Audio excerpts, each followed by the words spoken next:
Hi, I'm Jackie and I'm here with Dr. Fuhrman, and we get so many questions from people who run athletes on PEERtrainer.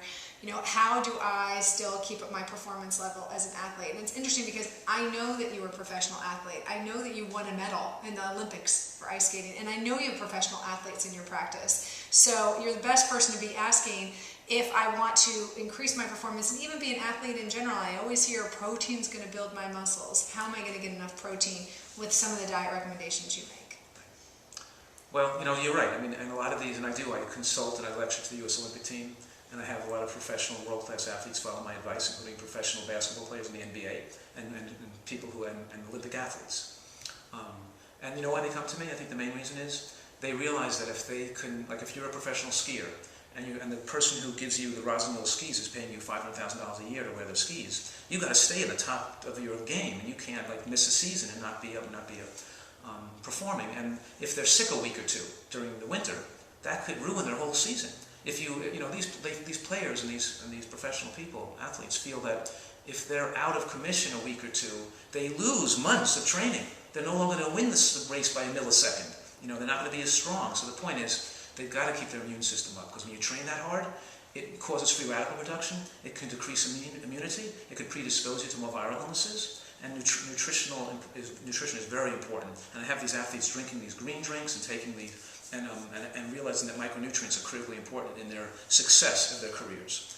Now, the answer to your question is that the more exercise you do, the more calories you need.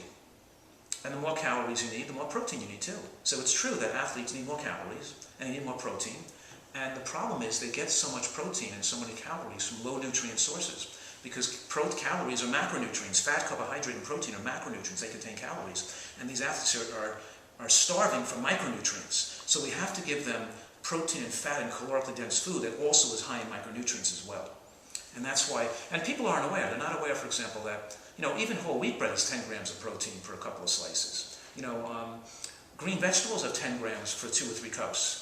Nuts and seeds are 10 grams per serving of a couple of ounces. And nuts and seeds, of course are about 200 calories per ounce. So if an athlete's eating 5 ounces of nuts and seeds in a shake or a drink with some greens and a papaya mixed in there or something, they're getting 1,000 calories, and they're getting 20 grams of protein in there. So the point is, we design the diets for the athletes, and we show them that if a woman was pregnant, let's say, and she needed 50 grams of protein, right? Let's say she was getting 40 grams of protein per 1,000 calories. Per every 1,000 calories, she ate 40 grams of protein. But now you're an athlete, and you're active, and you're more physically active, and your baby's growing, and you need 2,000 calories. Well, as you increase your calories to 2,000, you're getting 80 grams of protein. And you're an athlete who's running and doing all this exercise, and as they eat 3,000 calories, they're getting 120 grams of protein. You follow me? They got 40 grams, 80 grams, and 120, because as they increase the food intake, their protein increases naturally.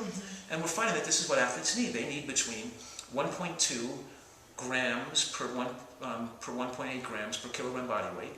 And we calculate out scientifically how many calories they need based on the activity they're doing.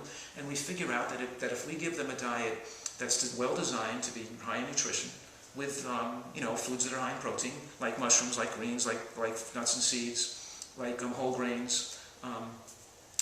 All natural plant foods have protein. All other foods are a mixture of fat, carbohydrate, and protein, and it's not hard to get a lot. And then of course things like soybeans, tofu, and tempeh are extremely high in protein, but you don't have to have this fanaticism that protein is the answer to all our problems. We're getting too much protein. And before we conclude this topic, I have to say that trying to eat sufficiently so you can be a world-class bodybuilder or perhaps a linebacker on a football team would force you to consume calories and protein in excessive amounts that would shorten lifespan.